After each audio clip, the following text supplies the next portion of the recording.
ہم دہائیوں سے اس کے خرد برد ہونے، اس پر ناجائز قبضہ اور تسلط ہونے کی شکایت کرتے رہے ہیں۔ جمعیت علماء ہند نے حکومتوں سے بارہا مطالبہ کیا ہے کہ وقف جائیدادوں کا انتظام و انصرام SGPC کے طرز پہ کیا جائے، لیکن حکومتوں نے کوئی توجہ نہیں دی اور وقف کی بدحالی کا تماشا دیکھتے رہے۔ بزرگوں اور دوستو، اس پر مزید ظلم یہ ہوا کہ موجودہ حکومت اس طرح کی ترمیم کرنا چاہتی ہے کہ ناجائز قبضہ کرنے والوں کا قبضہ آسان ہو جائے اور جنہوں نے قبضے ناجائز کر رکھے ہیں ان کا تسلط مکمل ہو جائے۔ بزرگوں اور دوستو، یہ جو پروپیگنڈا کیا جا رہا ہے نا کہ جہاں پہ انگلی رکھ دیں گے وہ ہو جائے گی، یہ جھوٹا پروپیگنڈا ہے۔ اپنی ہی جائیدادیں، ان کے اپنے وزیر نے اسی مرتبہ کے سیشن میں یہ بات کہی ہے کہ اتنی جائیدادیں اوقاف کی جو ہیں وہ لوگوں نے قبضے کر رکھے۔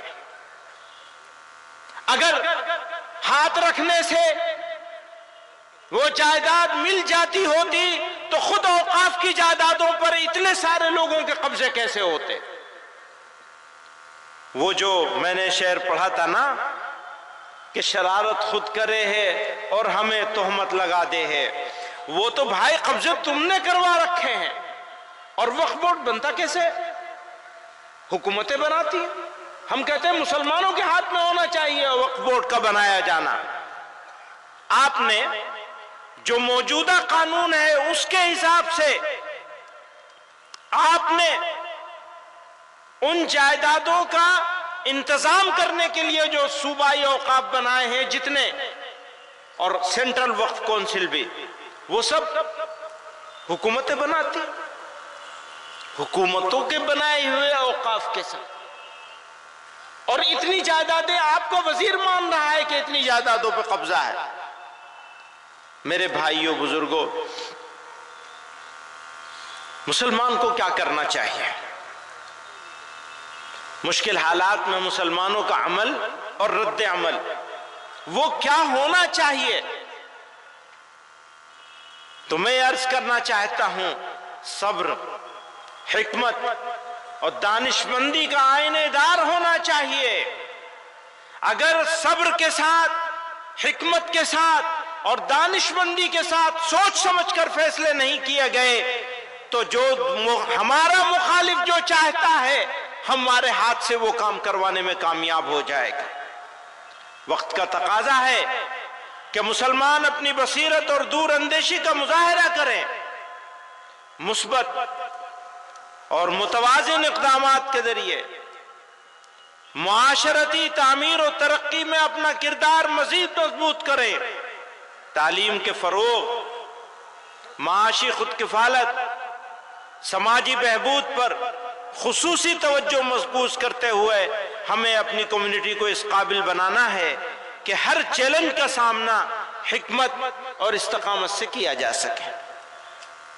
ستم کتنا ہی رخ بدلے وفا کی خون نہ بدلیں گے، وہ ترکش اپنا خالی کر دیں ہم پہلو نہ بدلیں گے، مزاج باغبانی باغباں کا گر نہ بدلے گا، چمن والے بھی اپنا رنگ اپنی بو نہ بدلیں گے، جنوں والوں کی شوریدہ مزاجی بھی نہ بدلے گی، وہ جب تک طرز و انداز خمے گیسو نہ بدلیں گے، غموں کی ترجمانی ہو رہی ہے ہوتی جائے گی، یہ زخم دل نہیں ہیں پھول ہیں خوشبو نہ بدلیں گے، تیرا بخشا ہوا سرمایہ غم اتنا پیارا ہے کہ جام جم سے بھی ہم ایک بوند آنسو، کہ جام جم سے بھی ہم ایک بوند آنسو نہ بدلیں گے۔ میرے دوستو، مزاج دعوتی بنانا ہے۔ پروردگار عالم نے ہم کو اس سرزمین پر پیدا کیا اور ہمارے لیے یہ انعام ہے اس کا کرم ہے، اس کی مہربانی ہے کہ اس نے اس سرزمین پر ہم کو پیدا کیا ہو سکتا ہے ہم کسی ایسی سرزمین پہ پیدا ہوتے جہاں سب ایک طرح کے لوگ ہوتے، ہمارے جیسے لوگ ہوتے۔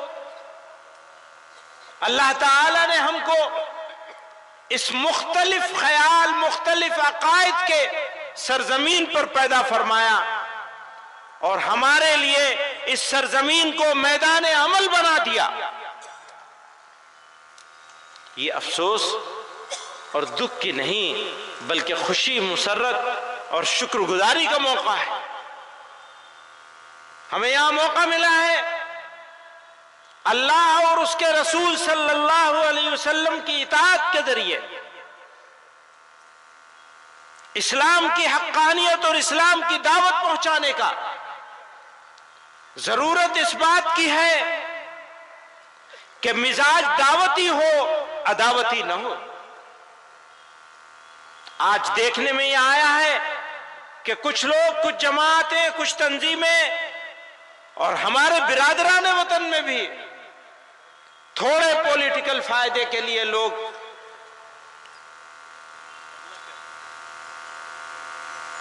دشمنی، نفرت پھیلا کر، تقسیم کر کے لوگوں کو بانٹ رہے ہیں، بانٹنے کا کام کر رہے ہیں۔ مجھے بتایا جائے کہ اگر اس ملک میں بسنے والے لوگ بٹیں گے، بانٹے جائیں گے، تو ملک کے ساتھ دوستی ہوگی یا دشمنی ہوگی؟ اس سے بڑی غداری کچھ ہو نہیں سکتی کہ ایک طبقے کو الگ کر دیا جائے، الگ تھلگ کر دیا جائے، محروم کرنے کی کوشش کری جائے، ذلیل اور رسوا کیا جائے۔ میرے بھائیوں، وقت کا تقاضا ہے کہ میں اپنی بات ختم کر لوں۔ ایک آخری بات کہہ کر کے اپنی بات ختم کر لوں گا۔ قرآن کریم میں اللہ تعالیٰ نے ارشاد فرمایا فَاصْبِرْ كَمَا صَبَرَ أُولُو الْعَزْمِ مِنَ الرُّسُلِ۔ سورہ احزاب میں اللہ تعالیٰ ارشاد فرماتے ہیں کہ صبر کرو جیسا کہ اولو العزم رسولوں نے صبر و استقامت سے کام لیا، اور خدا پر بھروسہ کرو۔ اسی طرح سورہ احزاب ہی میں، وہ سورہ احقاف میں تھا، یہ سورہ احزاب میں ہے وَدَعْ أَذَاهُمْ وَتَوَكَّلْ عَلَى اللَّهِ، اور ان کی ایذا رسانی کو نظر انداز کرو۔ ہاں تکلیف ہم کو ہوگی، تکلیف میں ہم آواز بھی اٹھائیں گے، لیکن فیصلہ پروردگار کے ہاتھ میں رہے گا۔ ہم صبر کریں گے استقامت کے ساتھ، ان کی ایذا رسانی کو نظر انداز کریں گے اور خدا پر بھروسہ کریں گے۔ جب ہمارا مزاج اگر دعوتی ہو جائے تو قرآن کریم نے ارشاد فرمایا ادعو الی سبیل ربک بالحکمت والموعظۃ الحسنۃ وجادلہم باللتی ہی احسن، اپنے رب کے راستے کی طرف حکمت اور اچھی نصیحت کے ساتھ بلاؤ، اور ان سے اس طریقے سے بحث کرو جو سب سے اچھا ہو، سب سے بہتر ہو۔